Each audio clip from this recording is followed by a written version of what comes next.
Wow, so it's early on a Wednesday morning, and I think I'm still on the planet Earth. I think I've always been here. Okay, now, I'm trying to be quiet because I don't want to wake people up because we know how much people love their sleep. Don't be asleep at the wheel, you know?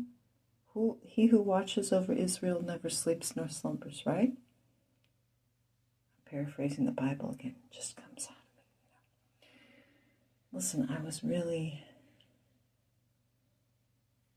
shocked to hear a lady who used to write for the Cosmopolitan magazine admit that she helped hijack the women's movement.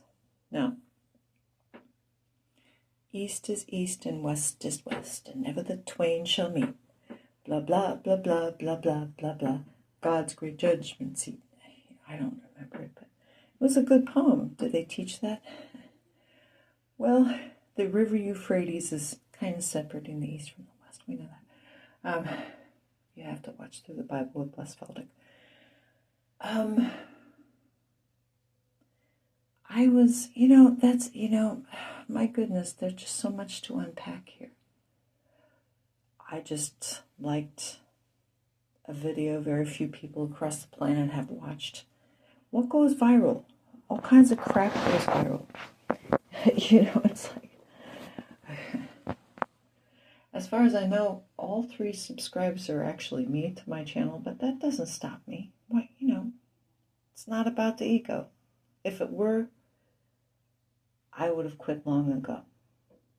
Well, you're not very effective. Obviously, nobody's listening. Somebody has to be listening. Am I speaking unintelligible gibberish? Surely people still listen to radios. Surely when you're driving, I'm not talking to Shirley. It's S-U-R-E-L-Y. Shirley. You don't need, when you're driving, you can't be watching as well. Some people are. That's kind of a little, perplexing. But you're listening. You're able to decode what's being said to you, like you're just hearing something. Can you hear me? No, I need to see constant images. Oh, I see. When you're driving, you are seeing images while you're hearing audio. Is that my problem? I don't have the images.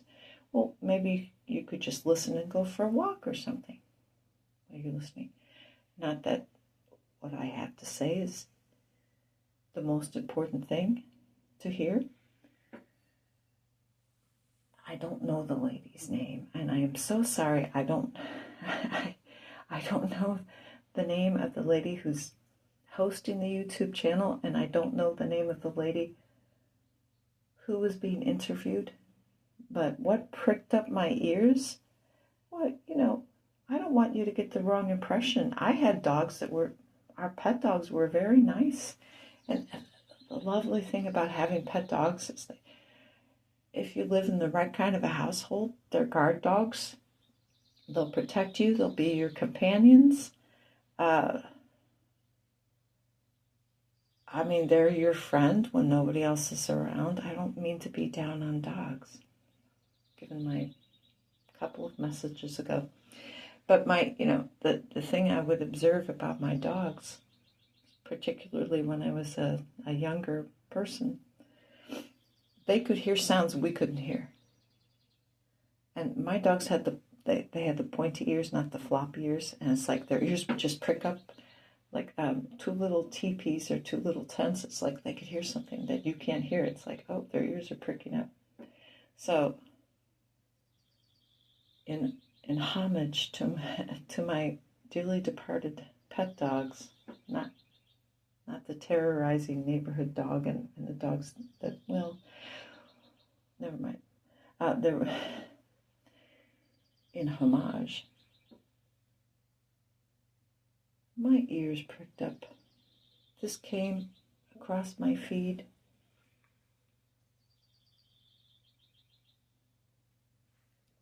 A lady who wrote for Cosmopolitan really spilled the beans. I know some people say spill the tea, but I think white people say spill the beans. So that's like a racial divide. I think we can overcome it. We can use both.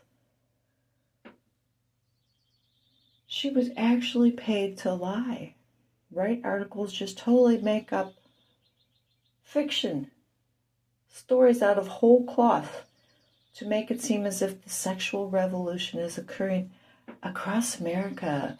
Women are throwing off the shackles of marriage and motherhood, and they're just getting birth control. Sex and the Single Girl. I remember, I think my mom might have had that on the bookshelf because I certainly knew about Helen Gurley Brown. And to be honest, when my parents had me, I think my mom was 30 and my dad was a little bit older. So amongst my peers, my parents were like really old. I mean, honey, real boomers were about my parents' age, not my age. You're skipping a generation, okay? My parents were actually a little bit, let me think about it. They were boomers. My parents were the boomers. I'm not the boomer. They're the boomers. Let's just get that out of the way.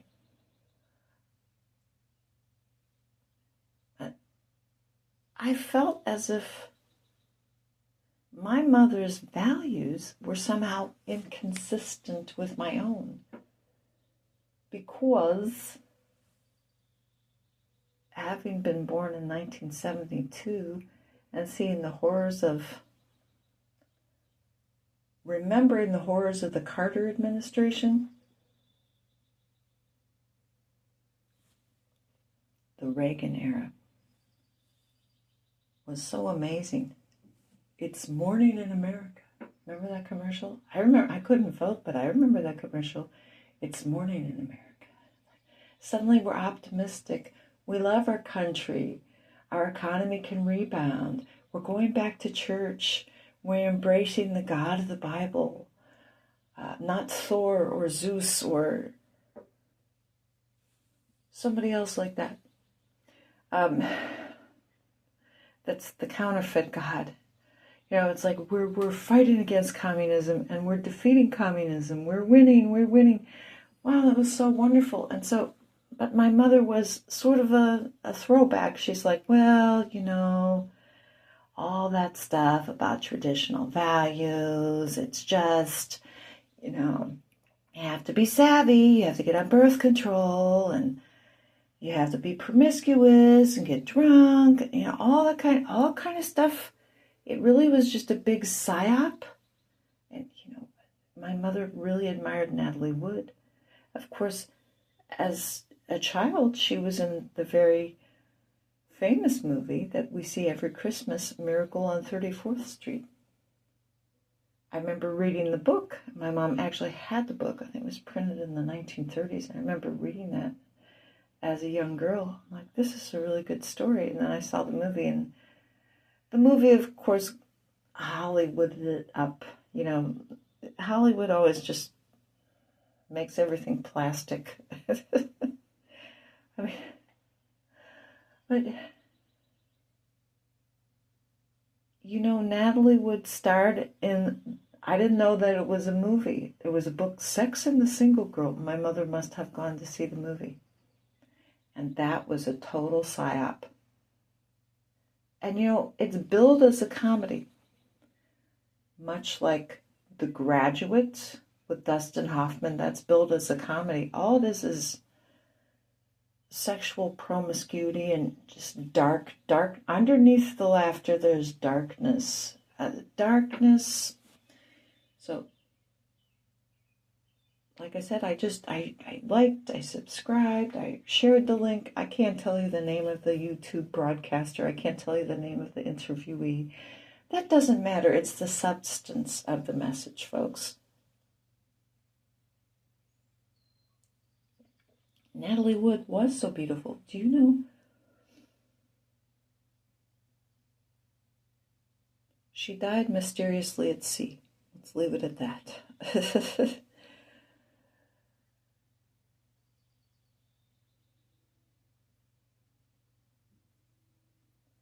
What profiteth if a man, if he gains the whole world, I don't know, that Bible verse is just like, ooh, you know. And basically the lady was saying, who was being interviewed, I made up these stories and I was, basically she's an apostle of promiscuity. Oh, all the women are doing it. All the women are being easy. There's a reason for that. We used to be a nation of Christian values. Now, sometimes people were hypocritical and abusive. That's the thing. It's like when people have sexual boundaries, when we keep sex within marriage between two people who are committed for a lifetime, then society is better off. When we just start ripping off the corset, you know, the girdle, I'm burning my bra, you know, it's... Do you understand? Can you put everything together?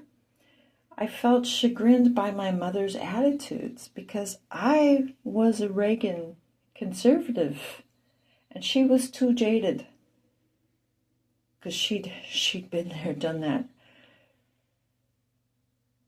She was taken for a ride, baby.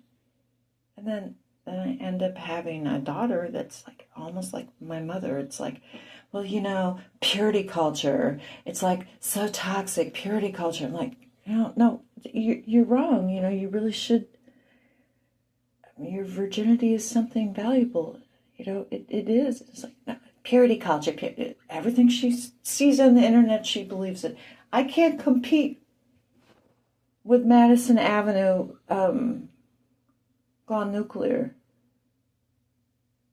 I couldn't go back in time and intervene on behalf of my mother. And apparently I wasn't very effective at convincing my daughter that Christian values were, real Christian values, not pseudo-Christianish values. I admit I was ineffective. And I left her on her own too much because I just didn't have my act together, partly because my mother didn't have her act together. Do you realize that it just kind of snowballs? Apparently my mother's parents didn't have their act together. You know what I'm saying? Have your act together. Like all their ducks were not in a row. There was something not quite right there, you know? Having to do with maybe personal conduct. Let's put it that way.